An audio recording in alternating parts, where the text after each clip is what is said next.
Assalamualaikum warahmatullahi wabarakatuh. Sobat Misteri Sunyi Mencekam, kembali lagi kami hadir menjumpai Anda. Dan tentunya seperti biasa ya, kami akan menyuguhkan cerita-cerita misteri yang menarik. Kali ini kami masih akan melanjutkan sebuah kisah misteri yang berjudul Petualangan Dipta Tersesat di Desa Tumbal Lemah Mayit bagian kedua. Kepala seorang manusia tersaji di sebuah kuil batu yang terlihat sangat kuno. Ada beberapa nampan sesajen mengelilingi kuil itu, seolah warga desa sudah biasa dengan keberadaan kepala manusia di sana. Malam ini acara untuknya, kita akan mengantarnya menuju kesempurnaan. Astri berkata dengan senyum, seolah tidak ada yang aneh dengan keberadaan kepala manusia itu. Begitu banyak tanya berputar di kepalaku. Sudah begitu, banyak hal aneh terjadi beberapa tahun terakhir ini di tanah Jawa. Sebagian besar berhubungan dengan hal mistis yang mulai digemari lagi oleh orang-orang. Namun, apa yang terlihat di hadapanku saat ini benar-benar masih tidak masuk di nalarku. Kenapa tidak dikubur? Mengapa kepalanya saja? Tanya aku dengan sedikit ragu. Asri tersenyum dan menarik lenganku untuk melanjutkan perjalanan. Nanti malam saja Asri ceritain, biar Mas Dipta ngeliat langsung upacaranya daripada tambah bingung. Balas Asri yang kembali mengajakku menikmati perjalanan kami menuju rumah. Sudah pulang, Le. Sambut Mbah Yasmin yang tengah sibuk mengurus tanaman di halamannya, walau langit sudah mulai redup. Iya, Mbah. Sini saya bantuin, Mbah. Ucapku sambil membantunya memberi pupuk pada taman di sekitar rumahnya. Setelahnya, Mbah Yasmin membawa sebuah ember dan menyirami tanaman itu dengan air. Tunggu, itu bukan air. Hidungku mencium bau yang cukup aneh. Cairan itu terlihat kental dan berwarna coklat pekat dan sedikit berbau amis. Itu apa, Mbah? Oh, ini biar tanamannya subur, balas Mbah Yasmin. Aku menatap ke wajah Mbah Yasmin, berharap ada penjelasan lain darinya. Namun ia tidak meneruskan penjelasan itu. Tanaman hias seperti ini tidak menghasilkan buah atau sesuatu yang berguna. Tapi kalau dirawat dengan benar, tanaman ini bisa mendatangkan teman untuk berkunjung, cerita Mbak Yasmin. Aku menganggap cerita Mbak Yasmin itu sebagai harapan bahwa tanaman ini akan tumbuh dengan indah dan memancing perhatian tetangga yang lain. Di rumah Mbak Yasmin ada sumur yang telah dipasangi pompa manual. Sebelum mandi mau tidak mau aku harus mengisi bak air dengan memompa sumur dan memindahkan airnya ke bak. Cukup melelahkan di awal, namun sepertinya aku masih bisa terbiasa dengan hal ini. Apalagi saat aku menyadari, bahkan seorang Mbak Yasmin pun masih melakukan hal ini. Di meja makan sudah tersedia singkong rebus dan segelas teh yang masih hangat. Mbak Yasmin mengatakan bahwa malam ini kita akan menikmati acara warga desa. Di sana banyak makanan berlimpah. Aku mengerti maksud Mbak Yasmin, namun di saat bersamaan pula, aku mengingat keberadaan kepala manusia itu. Ingin sekali aku bertanya pada Mbah Yasmin. Namun saat aku teringat akan keanehan yang terjadi semalam, sebaiknya aku mengurungkan niatku. Mbah Yasmin mengatakan bahwa acara akan dimulai saat tengah malam. Ia menyuruhku untuk beristirahat dulu dan akan membangunkanku saat akan berangkat. Dalam hati aku bertanya-tanya, acara seperti apa yang diadakan pada tengah malam. Sebelum malam mencapai puncaknya, Mbak Yasmin mengetuk pintu kamarku. Aku yang telah bersiap sejak beberapa jam, sebelumnya pun merapikan pakaianku sebentar dan membuka pintu. Hehehe, sudah punya teman pergi toh. Tawa Mbak Yasmin menjurus ke arah Asri yang lebih dulu datang menjemputku. Iya Mbah, bareng kan Mbah? Duluan saja, nikmati waktumu. Jangan gitu Mbah, aku merasa tidak enak. Mbah pun mendorong tubuhku dan memaksaku keluar rumah. Sudah, pergi saja. Asri menyambutku dengan pakaiannya yang lebih rapi, yang membuatnya terlihat semakin cantik, layaknya seorang kembang desa. Lampu minyak yang ia bawa menyinari wajahnya, yang dalam sekejap membuatku menjadi kesemsem dengan penampilannya. Jalan sekarang yuk Mas, ajak Asri. Iya Dik, balasku singkat. Kami pun menikmati udara malam itu berdua. Namun yang cukup aneh, aku tidak mendengar adanya suara keramaian dari balai desa. Berkali-kali aku celingak-celinguk mencari keberadaan acara itu, namun tidak satupun petunjuk yang kudapat. Nyari apa, Mas? Acaranya memang di mana, Dek Asri? Acaranya di luar desa kok, tapi nggak jauh. Aku hanya mengangguk dan melanjutkan perbincangan tidak penting di antara kita berdua. Jalur yang kami lewati cukup berbeda. Ada jalan setapak kecil di hutan, dan kami berjalan mengikuti jalan yang tak bercabang itu. Suara serangga hutan dan binatang malam mulai terdengar di sekitarku.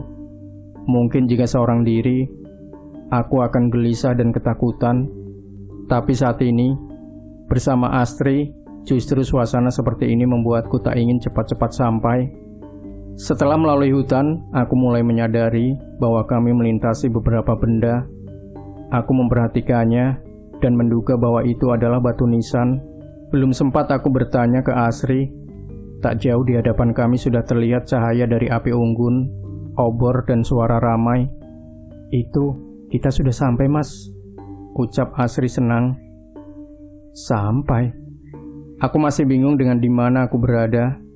Saat ini di sekitar kami adalah kuburan yang dikelilingi pepohonan hutan, dan di hadapanku terlihat keramaian orang-orang yang berada di tengah-tengah pemakaman ini.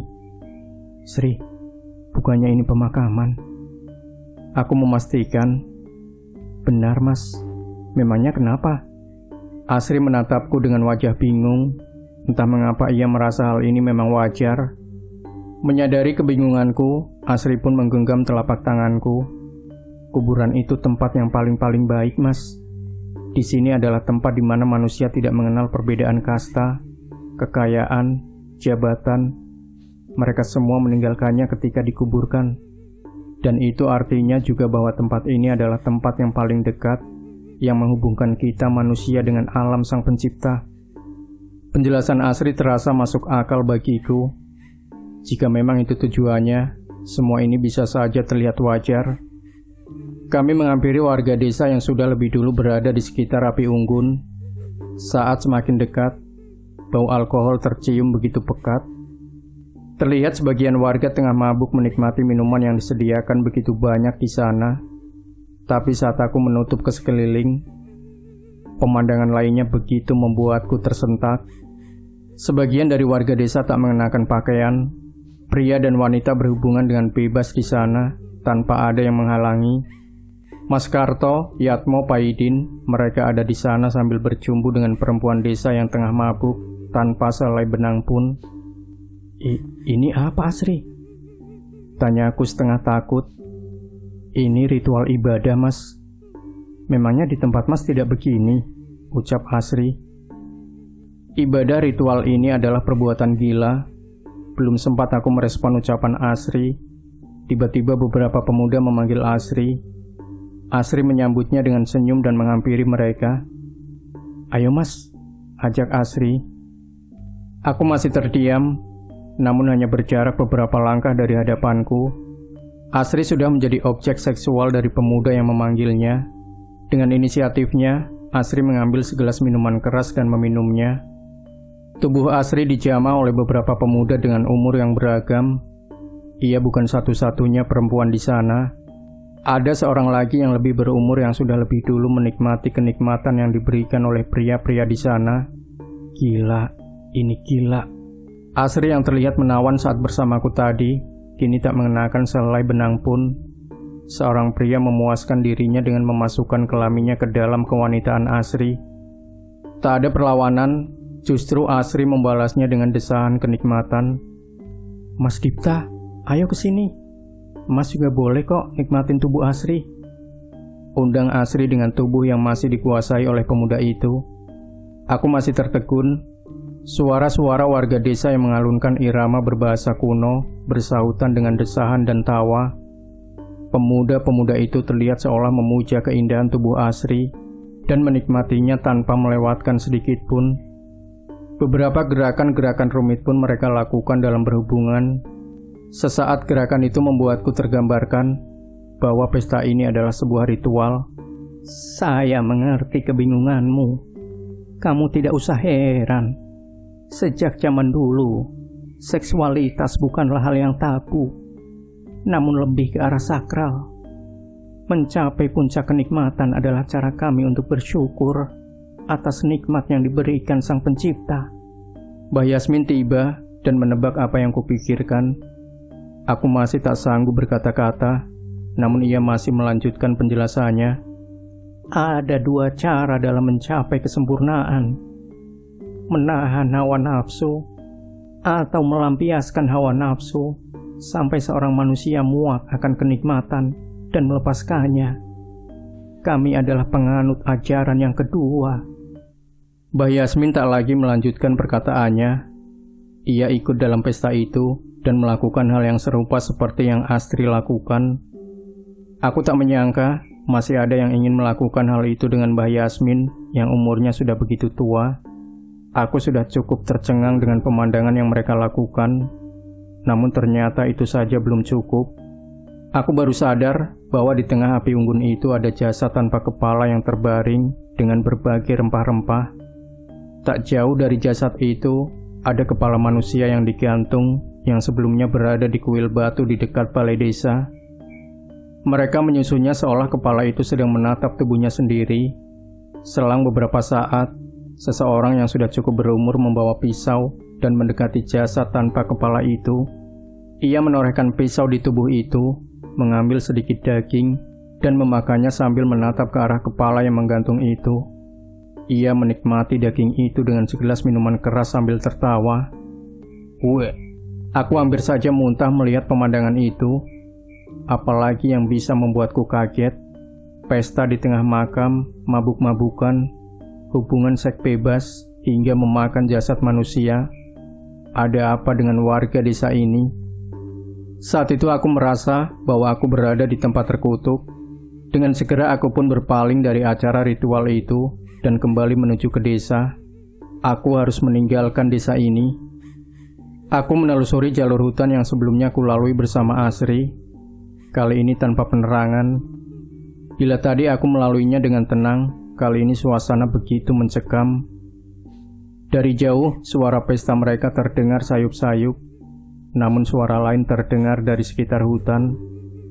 Suara tawa cekikikan, suara langkah tanpa wujud, hingga suara bisikan-bisikan, seolah-olah sesuatu yang tak kasat mata ikut berpesta bersama mereka di hutan ini. Aku berusaha untuk tidak mengindahkan suara-suara itu, namun semakin bertambahnya rasa takutku, semakin terlihat sosok-sosok bayangan yang seolah mengerubungiku. Cahaya obor mulai terlihat dari jauh. Aku hampir bernafas lega ketika menyadari desa sudah berada di hadapanku. Namun aku kembali merasakan perasaan saat pertama memasuki desa ini. Sepi, tak ada satu orang pun di desa. Pasti semua warga desa berkumpul di ritual itu. Dengan tergesa-gesa aku menuju rumah Mbak Yasmin untuk mengemasi barang-barangku. Tak ada alasan untuk kutinggal di desa yang gila seperti ini. Cara mereka memperlakukan mayat, berpesta dengan minuman keras dan berhubungan badan, hingga memuja sosok yang tak masuk di akal. Aku harus segera pergi. Aku tersentak saat hampir saja selesai mengemasi barang-barangku. Pintu rumah Mbak Yasmin tertutup dengan sendirinya. Saat itu rasa merinding yang kurasakan semakin menjadi-jadi. Seketika suasana menjadi berbeda dari sebelumnya. Tang, tung, tang. Sesuatu mendekat. Itu adalah suara gendang yang dipukul oleh seseorang. Seketika aku teringat akan penari tanpa kepala yang menari berkeliling desa semalam. Tidak mungkin sosok itu benar-benar nyata. Aku masih tidak mempercayai itu. Dengan perlahan aku membuka gorden jendela kamar dan mengintip dari selat jendela. Tapi belum sempat aku mendapat keberadaan pemain gendang itu. Aku tersentak dengan apa yang terlihat. Tiba-tiba sekeliling rumah ini dikelilingi oleh pocong. Mereka berlutut, tengkurap di sekitar rumah ini. Aku memperhatikannya dan menyadari bahwa mereka menjilati tanah di sekitar tanaman Mbok Yasmin. Itu adalah tanah yang disirami oleh cairan aneh berwarna hitam pekat itu. Jangan-jangan mereka adalah teman yang dimaksud oleh Mbok Yasmin. Suaraku terjatuh terdengar oleh mereka. Dari tempatku berada, Terlihat dari sela jendela adanya sosok pocong yang mendekat ke arah jendela kamar ini. Aku tak mampu menahan rasa takutku. Dengan susah payah aku menyeret langkahku dan bersembunyi di balik lemari. Daun jendela pun terbuka dengan sendirinya. Bau bangkai semakin menyengat. Aku yakin pocong itu sedang menatap seisi kamar ini dari luar sana. Aku hanya bisa meringkuk, berharap pocong itu tidak menyadari keberadaanku. Saat bau bangkai itu mulai pudar, aku memberanikan diri meninggalkan persembunyianku dan meninggalkan kamar. Aku tak ingin pocong-pocong di luar itu menyadari keberadaanku. Kukunci pintu kamar rapat-rapat dan mengatur nafasku. Kamu gak seharusnya ada di sini, nak. Di tengah kekalutanku, tiba-tiba terdengar suara nenek di ruangan tengah. Aku menoleh ke arah suara itu, dan kali ini di depan rumah tua milik Mbah Yasmin. Terlihat seorang nenek dengan wajah yang begitu tua, sedang menyisir rambut putihnya yang panjang di sana. Aku ingat, nenek itu adalah nenek yang pernah kulihat di teras malam itu. Awalnya aku masih berharap bahwa nenek itu adalah seorang manusia, mungkin saja kerabat dari Mbah Yasmin. Namun saat aku melihat pantulan dari cermin, terlihat jelas wajah sebenarnya dari nenek itu. Mukanya hitam dan penuh dengan borok. Aku benar-benar ketakutan, tak mampu membayangkan apa yang akan terjadi pada diriku malam ini. Apa yang akan terjadi pada diriku di malam ini. Tapi saat itu tiba-tiba aku mendengarkan suara dari luar.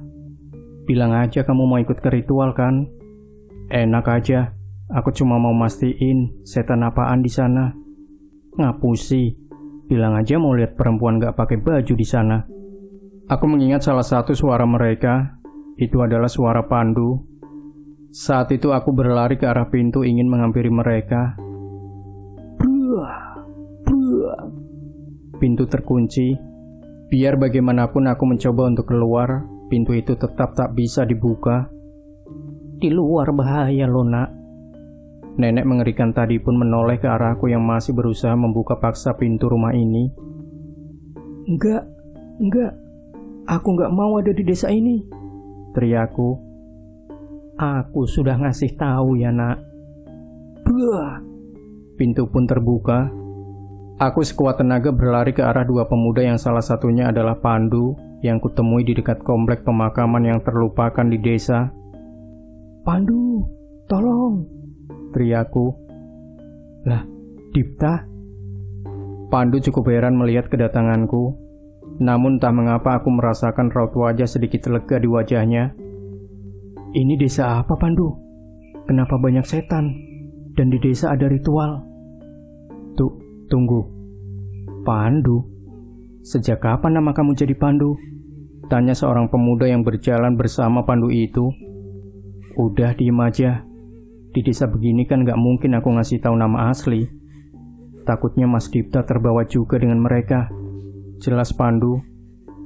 Tunggu, aku sedikit mencerna perkataan Pandu itu. Apa ini artinya Pandu bukanlah nama sebenarnya dari pemuda itu? Namanya Cahyo, Mas. Kalau saya Danan. Benar juga kata Cahyo. Penduduk desa ini memiliki kepercayaan yang berbeda. Ada baiknya menjaga informasi diri kita. Cahyo dan Danan, dari cara mereka bersikap dan tak gentar dengan setan-setan di sekitar tempat ini, aku yakin mereka bukan orang biasa. Nan. Cahyo memberi isyarat pada Danan sambil melempar pandangan ke arah rumah Mbah Yasmin. Mereka jelas melihat pocong-pocong yang menjilati cairan yang disiramkan oleh Mbah Yasmin maghrib tadi. Danan mengangguk. Ia berjalan ke arah rumah Mbah Yasmin dan meletakkan tangannya di tengah halaman. Ayat-ayat suci pun dilantunkan bersama doa-doa yang sedikit ku mengerti. Dari situ aku yakin bahwa Danan bukanlah bagian dari warga desa ini. Saat itu, ketika bau bangkai tercium dengan begitu menyengat, tiba-tiba perhatian pocong-pocong itu mengarah ke Danan, dan ternyata bukan itu tujuan Danan. Tanah di halaman rumah Mbah Yasmin bergerak, seolah ada sesuatu yang ingin memberontak keluar dari tanah. Saat itu Danan melepaskan tangannya dan mundur. Sebanyak ini? Danan kaget dengan apa yang dilihatnya. Hampir seluruh tanah halaman Mbah Yasmin bergetar, dan sudah ada beberapa kain kafan yang menyeruak keluar. Cahyo menggeleng melihat pemandangan itu. Apa itu, Mas? Tanyaku. Untung kamu cepat pergi. Penghuni rumah ini sudah mengoleksi puluhan mayat di halaman rumahnya, ucap Cahyo. Dek, jantungku berdegup mendengar perkataan Cahyo saat itu. Puluhan mayat? Yang benar saja. Untuk apa Mbak Yasmin melakukan itu? Terus gimana, Mas? Tanyaku. Cahyo menoleh ke arah Danan memberi isyarat, menanyakan apa yang akan dilakukan. Sepertinya nggak bisa malam ini. Kita mundur dulu, balas Danan. Payah. Harusnya seorang Danan itu ahli meruat. Masalahan segini aja nggak bisa, ledek Cahyo. Sabar, kalau Danan yang kamu kenal bisa.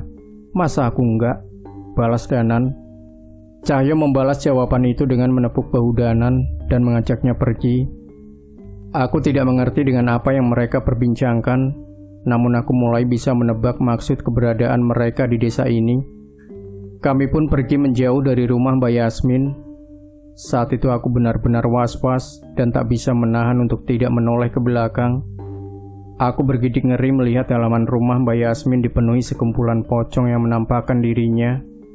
Sayangnya tidak hanya rumah Mbak Yasmin. Hampir di setiap rumah terdapat makhluk-makhluk dengan wujud mengerikan yang meninggali halamannya. Desa ini sudah seperti tempat tinggal ternyaman untuk mereka. Mas Cahyo dan Mas Danan mengajakku melintasi pemakaman, di mana terdapat berbagai batu nisan. Berbeda dengan pemakaman di tengah hutan, batu nisan di pemakaman ini menggambarkan bahwa jasad yang dikuburkan menganut ajaran agama. Walau berbeda-beda, setidaknya mereka percaya kepada Tuhan Yang Maha Esa. Mungkin karena itulah pemakaman di sini tidak diurus hingga ditumbuhi ilalang yang tinggi. Ada sebuah gubuk tua yang dirapikan dengan sederhana dan tak jauh dari pemakaman. Sepertinya disinilah Cahyo dan Danan beristirahat. Kalau bisa melihat sisi sebenarnya dari desa itu, tidak heran mereka berdua lebih memilih untuk tinggal di sini. Saat itu Cahyo dan Danan menanyakan bagaimana aku bisa tersesat di tempat ini. Aku pun menceritakan tentang bagaimana niatku meninggalkan ibu kota dan pulang ke kampung. Namun tiba-tiba aku tersesat di tempat ini setelah diantar bis misterius itu. Menurut Cahyo, apa yang terjadi padaku adalah pengaruh dari uang yang kugunakan. Uang itu berasal dari desa ini, dan secara misterius uang itu akan menuntunku untuk sampai ke desa ini. Itu adalah maksud dari orang yang memberikan uang itu. Memangnya Mas tidak merasa aneh? Ada orang yang memberikan uang sebanyak itu dengan cuma-cuma? Tanya Danan. Pasti, tapi namanya butuh, Mas. Lantas, apa artinya mereka yang kuberikan dengan uang ini akan tiba di desa ini juga? Tanyaku. Bisa iya, bisa juga enggak. Tapi biasanya, cuma si penerima uang pertama yang menjadi incaran. Balas Cahyo. Aku sedikit lega. Aku tak ingin membayangkan bahwa Elang akan tiba di desa ini dan mengalami nasib yang sama sepertiku. Cahyo pun mulai menceritakan tentang wujud sebenarnya dari desa ini. Desa tersembunyi yang menurut Cahyo menjadi tempat yang bisa disebut sebagai penghasil dedemit. Desa ini menjadi sarang yang nyaman buat setan-setan. Setiap ritual yang mereka lakukan akan mengundang mereka dan menjadikan mereka berhubungan dengan manusia. Setan-setan yang terkumpul di desa inilah yang kelak akan dimanfaatkan oleh dukun-dukun di luar sana. Jelas Cahyo. Mendengar ucapan itu aku menggeleng. Memang saat ini praktik klinik semakin marak lagi. Namun aku tidak menyangka bahwa setan-setan itu juga dihasilkan di suatu tempat. Keberadaan kalian untuk mengusir setan-setan itu? Tanyaku. Niatnya begitu, tapi nggak gampang, Mas. Balas Cahyo. Mas Cahyo menceritakan bahwa seandainya pun ia bisa mengusir dan menenangkan setan-setan di desa ini sedikit demi sedikit, itu tak akan bertahan lama. Kepercayaan warga desa dan ritual yang mereka lakukan akan terus memanggil makhluk-makhluk terkutuk itu, dan tak ada yang akan berubah. Penduduk desa ini konon menganut salah satu keturunan raja di tanah Jawa. Raja yang menurut mitosnya menganut kepercayaan serupa, di mana hubungan pria dan wanita merupakan sesuatu yang sakral, dan darah manusia adalah berkah yang mendekatkan mereka pada kesempurnaan. Jelas Danan. Sebenarnya samar-samar aku merasa pernah mendengar tentang raja yang dimaksud. Namun siapa sangka kepercayaan itu benar-benar ada. Menikmati kenikmatan duniawi, menuruti nafsu hingga mati rasa untuk mencapai kesempurnaan. Itu benar-benar di luar nalarku. Balas Cahyo. Itu untuk kita yang sudah menerima agama, Cahyo.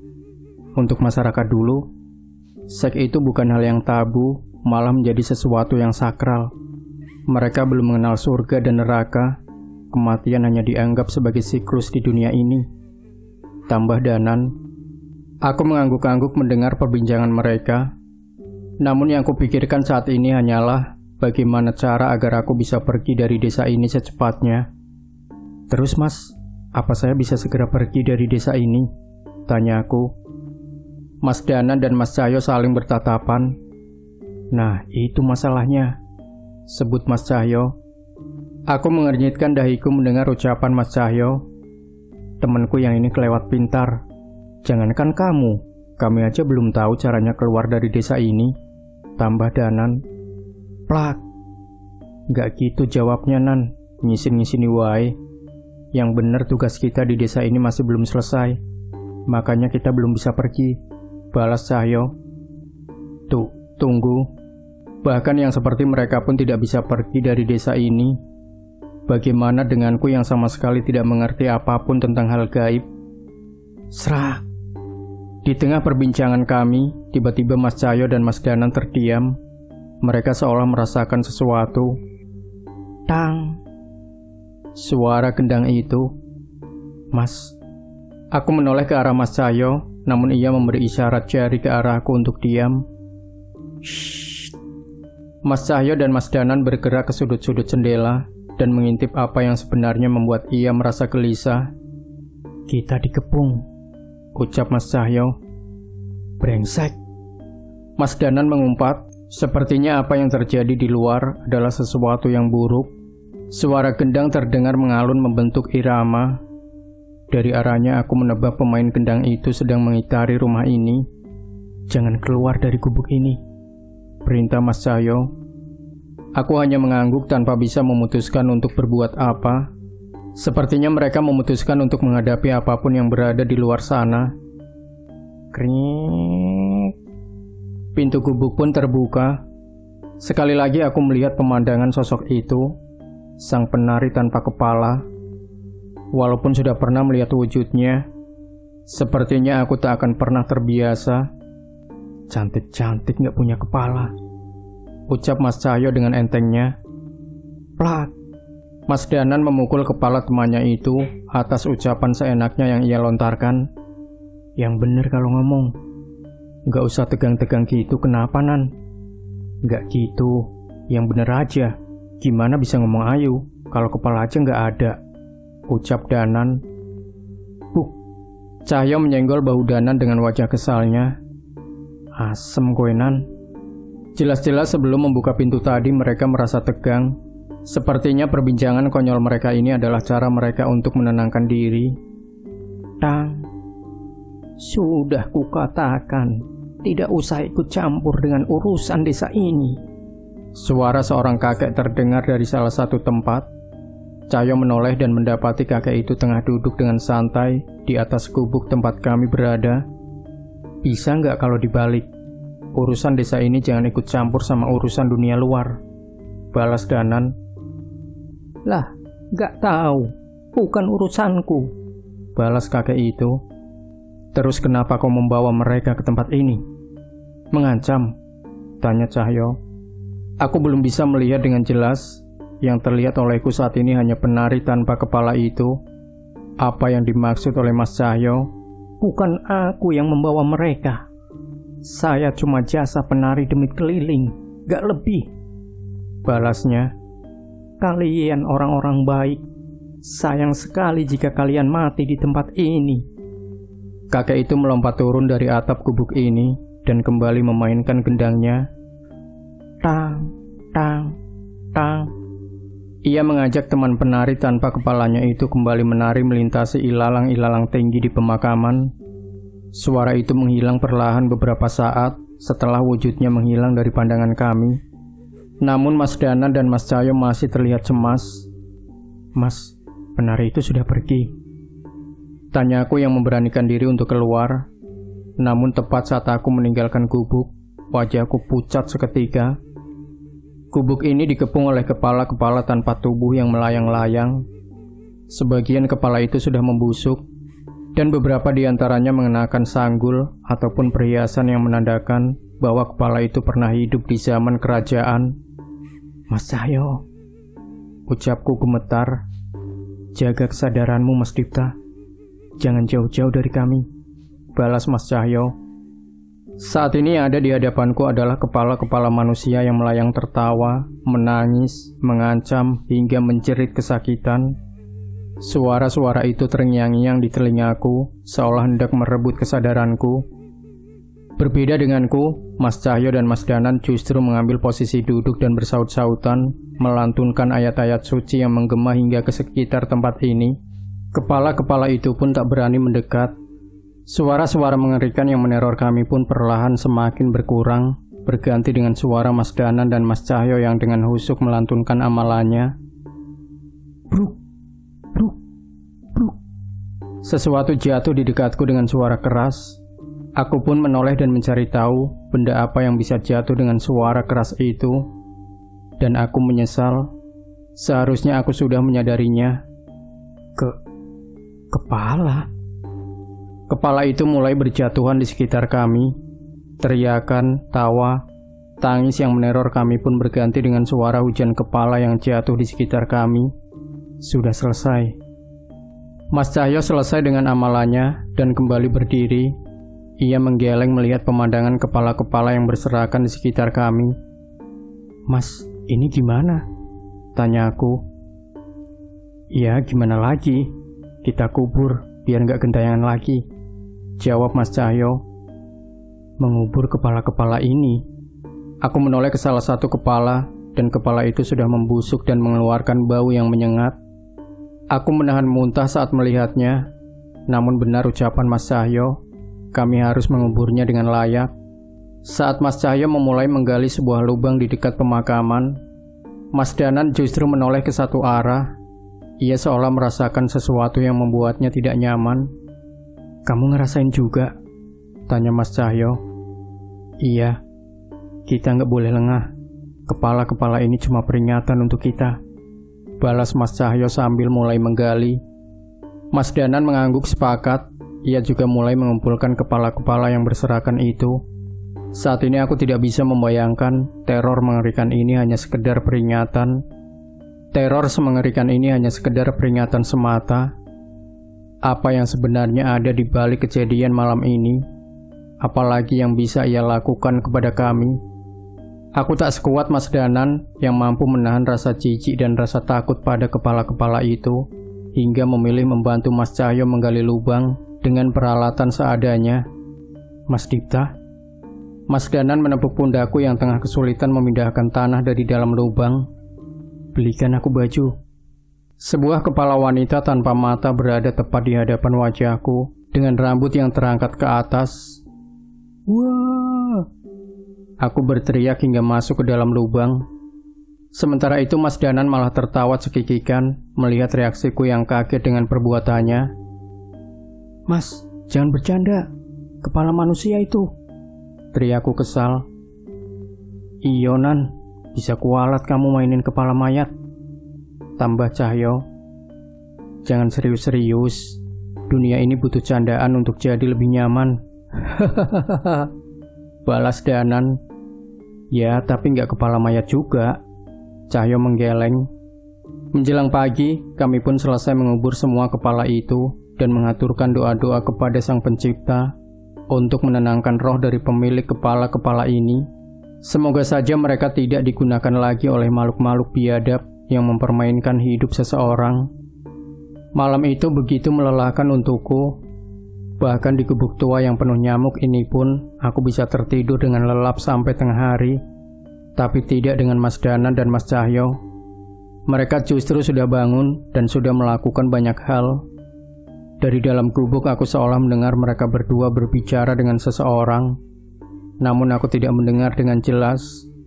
Logatnya tidak seperti suara warga desa di sini. "Sarapan, Mas Dipta?"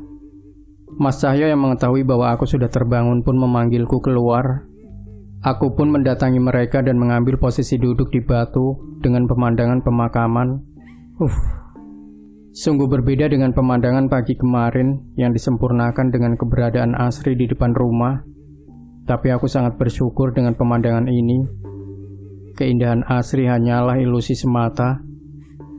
Ritual yang Asri lakukan, bagaimana tubuh Asri diperlakukan, hingga ekspresi wajah Asri saat tubuhnya dinikmati oleh warga desa, benar-benar tak bisa kulupakan. Sepertinya itu akan membekas seumur hidup di ingatanku. "Cuma ada pisang, Mas. Seadanya dulu ya," ucap Mas Cahyo. "Pisang juga udah syukur, Mas. Di Jakarta saya pernah sampai mengutin sayur-sayur busuk yang dibuang tukang sayur, cuma buat ganjil perut," balasku. "Nah, bener ucapanmu, Cahyo. Bahkan makanan di hutan masih lebih baik daripada hidup susah di ibu kota," celetuk Danan.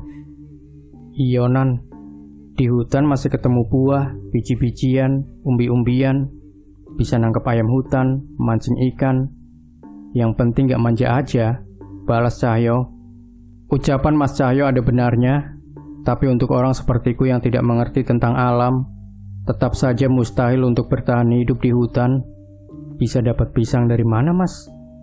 "Oh, kalau ini urusan tim bagian logistik," ucap Mas Cahyo sambil menunjuk ke arah atap gubuk, tepat saat aku menoleh kulit pisang mendarat di wajahku. "Aduh." Aku menyingkirkannya dan mendapati seekor kera sedang menertawakanku. "Hahaha, maafin ya Mas, namanya Kliwon. Dia emang suka iseng," ucap Mas Cahyo. Enggak apa-apa Mas. Mana mungkin marah sama yang udah nyariin sarapan," balasku.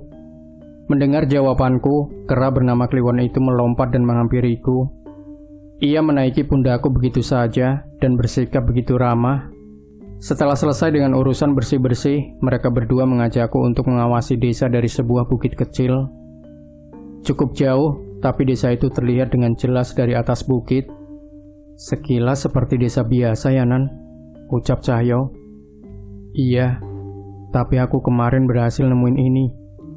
Danan mengeluarkan sebuah gulungan serat tua yang bertuliskan aksara kuno. Aku sama sekali tidak mengerti artinya, namun mereka berdua memandangnya dengan begitu serius. Itu isi tulisannya apa, Mas Cahyo?" tanyaku.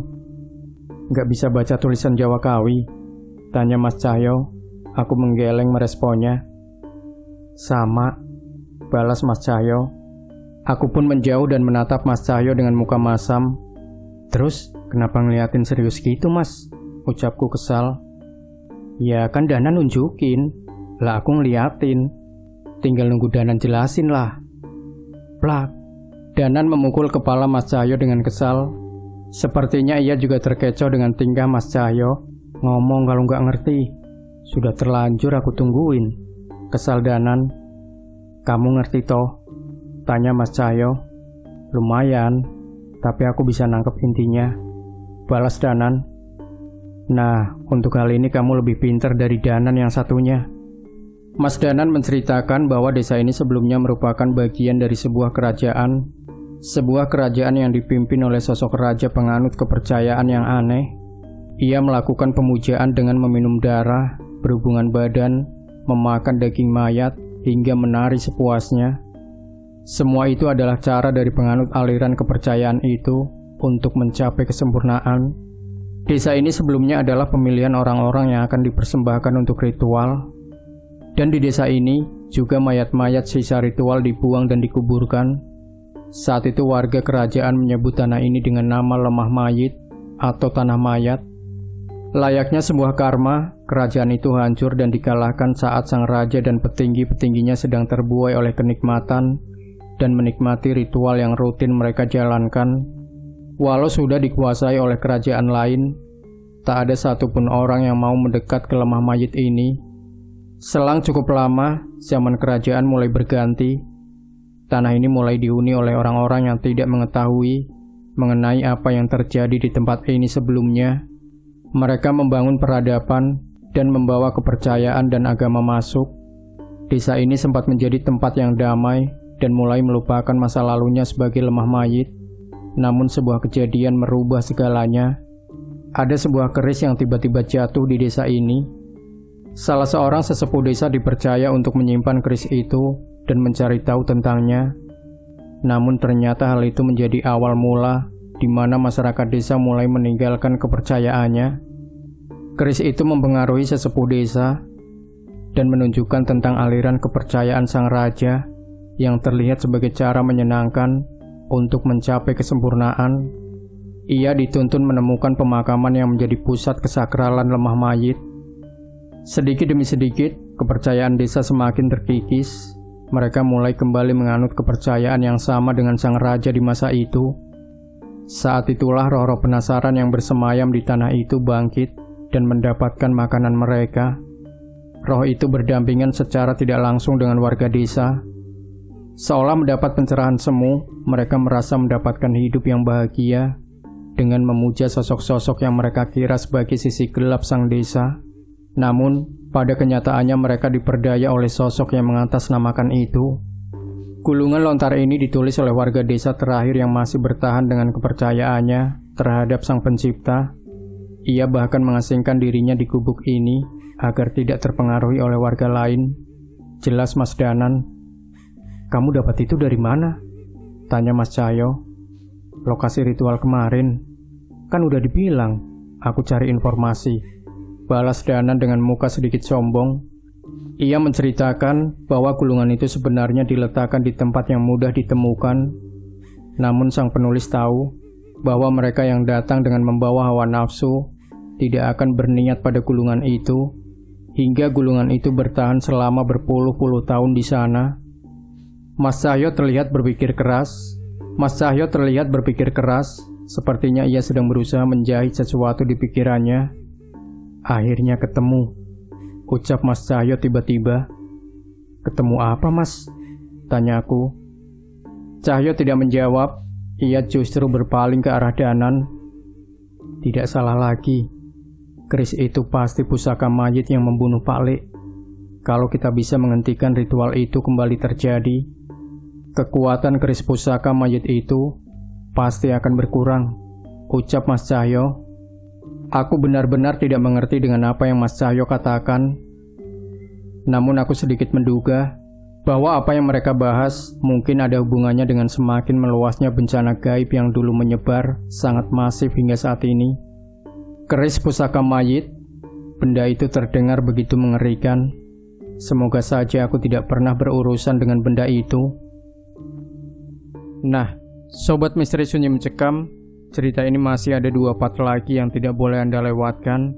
Dan pastikan Anda tidak melewatkan bagian ketiga dari cerita ini.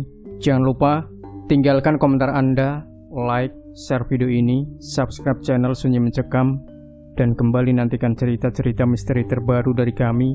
Wassalamualaikum warahmatullahi wabarakatuh.